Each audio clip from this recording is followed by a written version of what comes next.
A single highway at night divides two different economic worlds. On one side, a modern hotel glows with neon and activity.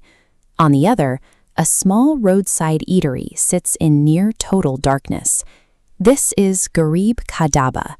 The wooden sign is weathered and the plastic chairs are cracked.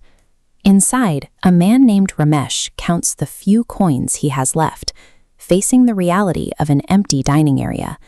This illustrates asymmetric competition. A well-capitalized corporate entity doesn't just compete, it dominates the environment.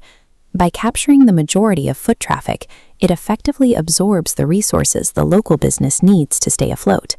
Ramesh has no more money to keep the lights on. Survival now depends on whether he can leverage something that doesn't appear on a balance sheet. In the back of the kitchen, lit only by a weak stove fire, Ramesh holds an old handwritten notebook. He's emotional, but he isn't giving up. This notebook contains his mother's recipes. To Ramesh, this is more than just instructions for food. It is his primary capital, a record of traditional techniques and a specific way of treating people.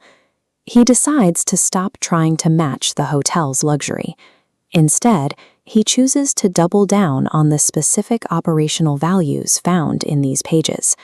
He is betting that the heritage behind these recipes, the spirit of the person who wrote them, can be more resilient than financial wealth.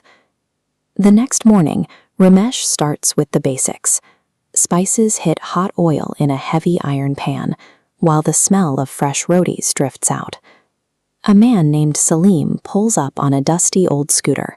He's exhausted and clearly looking for a meal he can actually afford, a demographic the hotel across the street isn't designed to serve. Ramesh doesn't ask for money up front. He simply serves Salim a plate of dal and rice, sharing what little he has without hesitation. This is an investment in social capital.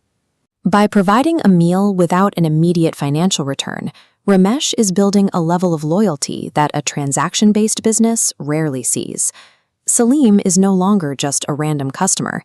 He has become a person with a personal stake in the dhaba's success.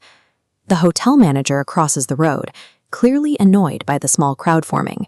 He uses his position to try and intimidate Ramesh, signaling that the dhaba doesn't belong in the shadow of his hotel. Ramesh stands his ground. He isn't holding a legal document. He's holding his mother's notebook, using its legacy as his personal anchor. He posts a new policy outside. Whoever is hungry eats first, pay later. He immediately puts it into practice by serving a hesitant old woman. This move changes how the dhaba operates. Ramesh isn't competing on price or amenities. He's meeting a human need that a standardized corporate model isn't incentivized to address. The hotel reacts by escalating the situation. Staff members begin dumping trash directly in front of the dhaba, trying to drive customers away with the mess. During the scuffle to clear the trash, Ramesh loses his footing. He slips, and his wrist violently grazes the edge of the scorching hot tawa. Salim is the first to react, rushing over with water to treat the burn. The alliance formed over a simple plate of food is now being tested. Most corporate intimidation relies on making the victim feel alone. If the business owner feels isolated, they are far more likely to give up and move on.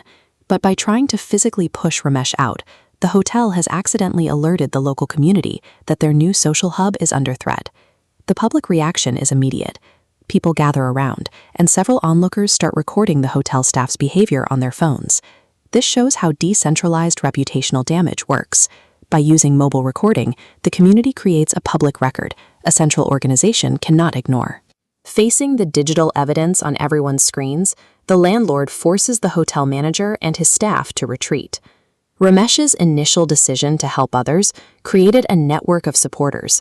When he was attacked, that network acted as a deterrent that the hotel wasn't prepared for. By the evening, the atmosphere has changed.